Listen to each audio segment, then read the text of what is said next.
Pernah kepikiran nggak sih gimana caranya email yang kita kirim dari Jakarta bisa nyampe ke London cuma dalam hitungan detik? Padahal kan jaringan internet itu ruwet banget. Nah, di balik semua keajaiban itu, ada sistem navigasi super canggih. Anggap aja ini GPS, tapi khusus buat data kita. Yuk kita bedah bareng-bareng cara kerjanya. Bayangin deh, internet itu kayak kota super besar yang nggak pernah tidur, dan jutaan paket data kita itu mobil-mobil yang lalu lalang. Terus, gimana caranya tiap mobil ini tahu harus belok di mana di antara triliunan persimpangan digital? Apa yang bikin mereka nggak nyasar atau kejebak macet total? Jawabannya ada di sistem pengatur lalu lintas paling cerdas di dunia. Nah, ini dia solusinya, dynamic routing. Kuncinya ada di kata dinamis. Ini tuh bukan kayak peta kertas yang udah ketinggalan zaman. Ini sistem yang hidup dan pinter. Semua router di internet itu terus-terusan ngobrol satu sama lain, saling ngasih update info lalu lintas terkini. Tujuannya, biar data kita selalu lewat jalan yang paling cepat dan paling efisien setiap detiknya. Oke, ini dia peta perjalanan kita kali ini. Kita bakal mulai dari masalah utamanya, terus kenalan sama protokol-protokol penting, dari yang paling simpel sampai yang paling canggih. Nanti kita bandingin, dan kita lihat gimana caranya mereka semua bisa kerja bareng. Terus, kenapa sih kita nggak bisa atur semua ini manual aja? Soalnya, skala internet itu luar biasa besar, dan berubah setiap saat. Nggak mungkin kan kita atur satu-satu? Makanya kita butuh banget sistem otomatis yang punya beberapa tugas inti. Nah, ini dia 4 tugas utamanya. Sistem ini harus bisa nemuin jaringan baru secara otomatis, terus update petanya, pintar milih jalur terbaik dari sekian banyak pilihan, dan yang paling penting dia harus bisa beradaptasi. Jadi kalau tiba-tiba ada satu jalan tol data putus, sistemnya harus bisa langsung ngalihin lalu lintas ke rute lain. Tanpa kemampuan ini, wah, internet bakal rapuh banget. Yuk kita mulai dari kakek buyutnya protokol routing dinamis. Sang pelopor yang jadi dasar buat protokol-protokol lain. Namanya RIP. Cara kerja RIP ini simple banget. Dia nentuin rute terbaik cuma dari satu hal, jumlah lompatan atau router yang harus dilewatin. Bayangin aja, kamu pakai GPS, tapi GPS-nya cuma nyaranin rute yang belokannya paling sedikit. Dia nggak peduli rutenya itu lewat jalan tol bebas hambatan atau lewat gang kecil yang macet parah. Nah, logikanya RIP itu persis kayak gitu. Tapi simple bukan berarti jelek loh. Justru karena simple, RIP ini gampang banget disetting. Dia juga cukup pinter buat ngasih tahu tetangganya kalau ada jalur yang berubah. Dulu, untuk jaringan skala kecil, misalnya di satu gedung atau kampus di mana koneksinya seragam, RIP ini udah jadi solusi yang pas banget. Sayangnya, kesederhanaan ini ada harganya, apalagi buat jaringan yang besar. RIP punya batas jumlah lompatan, dan yang lebih parah, dia nggak fleksibel buat ngatur alamat IP. Dia nggak ngerti teknik efisiensi kayak VLSM. Terus, bayangin juga, setiap 30 detik, tiap router RIP itu teriak-teriak ngasih tahu seluruh peta jaringannya ke semua tetangganya. Bukan cuma info perubahannya aja, boros bandwidth banget kan? Nah, inilah yang membuka jalan buat protokol yang lebih cerdas. Nah, karena kelemahan RIP tadi, muncullah EIGRP. Ini adalah sebuah lompatan besar ke depan yang dikembangkan oleh Cisco buat jadi solusi yang lebih cepat, lebih pintar, dan pastinya lebih efisien. Yang bikin EIGRP ini spesial adalah karena dia itu hibrida. Dia ngambil enaknya dari dua dunia. Dia ambil cara kerja simple dari protokol distance vector kayak RIP yang logikanya cuma nanya ke tetangga. Tapi dia gabungin sama kecerdasan protokol link state yang punya peta lengkap seluruh jaringan. Hasilnya kencang dan efisien. Dan awalnya, ini tuh resep rahasianya Cisco.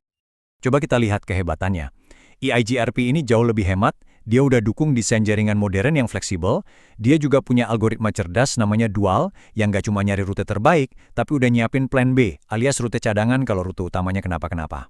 Update-nya juga cuma dikirim kalau ada perubahan, nggak bawel kayak RIP, dan paket hello tiap 5 detik itu ibarat detak jantung buat mastiin komunikasi antar router tetap sehat. Oke, EIGRP kan keren, tapi kan itu punyanya Cisco. Terus gimana kalau perangkat kita beda-beda merek?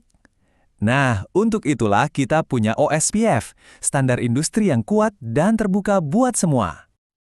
Kata kuncinya di sini open, alias terbuka. Artinya, OSPF ini kayak bahasa universal. Router merek A bisa ngobrol lancar sama router merek B pakai OSPF. Beda sama RIP yang cuma ngitung lompatan, OSPF ini kerjanya kayak pembuat peta. Tiap router bakal bikin peta topologi yang sama persis dan lengkap dari seluruh jaringan. Baru setelah itu dia hitung sendiri rute terpendek ke semua tujuan. Prosesnya bisa kita sederhanain jadi 3 langkah. Pertama, router-router saling kenalan dulu sama tetangga sebelahnya. Kedua, mereka mulai tukeran informasi, kayak lagi nyusun puzzle bareng-bareng, sampai semua router punya peta jaringan yang sama persis. Nah, terakhir, kalau petanya udah jadi, baru deh tiap router ngitung sendiri jalur terbaiknya mau kemana aja. Inilah yang bikin OSPF kuat banget dan bisa dipakai buat jaringan super besar. Oke, kita udah kenalan sama 3 jagoan routing nih. Sekarang gimana kalau kita adu langsung buat lihat bedanya di mana? Nah, ini salah satu perbedaan paling fundamental. Protokol jadul kayak RIP itu mikirnya classful, kaku banget. Anggap aja alamat jalan itu cuma bisa dibagi per komplek perumahan. Nah, protokol modern kayak EIGRP dan OSPF itu classless, jauh lebih fleksibel. Mereka bisa bagi-bagi alamat sampai ke tingkat nomor rumahnya. Jelas lebih efisien dan bikin desain jaringannya lebih cerdas kan? Oke, biar gampang, ini rangkumannya. Intinya, RIP dengan logikanya yang simple cocok buat jaringan kecil. EIGRP, si hibrida kenceng dari Cisco, jadi pilihan utama kalau semua perangkatmu Cisco. Dan OSPF, dengan kemampuannya bikin peta lengkap dan sifatnya yang terbuka, dialah yang jadi standar buat jaringan raksasa dengan perangkat campur aduk yang jadi tulang punggung internet kita sekarang. Tapi kan di dunia nyata seringnya berantakan ya. Misalnya, ada perusahaan yang pakai EIGRP, terus dia mengakuisisi perusahaan lain yang ternyata pakai OSPF. Nah lo, gimana dong cara nyambungin dua dunia yang beda ini? Disinilah kita butuh yang namanya redistribusi rute. Anggap aja ini kayak Google Translate buat protokol routing. Jadi ada satu router khusus di perbatasan yang tugasnya nerjemahin peta dari dunia EIGRP ke bahasa yang dimengerti dunia OSPF. Dan juga sebaliknya. Proses ini benar-benar jadi jembatan krusial. Tanpa redistribusi, jaringan EIGRP dan OSPF itu bakal jadi kayak pulau-pulau terpencil yang nggak bisa saling ngobrol. Dengan adanya redistribusi, kita bisa nyatuin pulau-pulau itu jadi satu benua jaringan yang utuh, di mana data bisa ngalir bebas tanpa hambatan. Jadi, intinya apa? Intinya, nggak ada satu protokol yang paling jago buat semua hal. Dynamic routing itu kayak satu set perkakas canggih. Ada RIP yang simple, EIGRP yang gesit, sampai OSPF yang tangguh. Masing-masing punya tugasnya sendiri buat mecahin puzzle lalu lintas internet yang super rumit ini. Nah, ini yang bikin penasaran buat kedepannya. Nanti, ketika miliaran perangkat AI dan Internet of Things baru membanjiri jaringan, apa protokol yang kita pakai sekarang masih bakal sanggup? Kira-kira bakal ada lompatan evolusi apa lagi ya di dunia routing buat ngatasin tsunami data ini?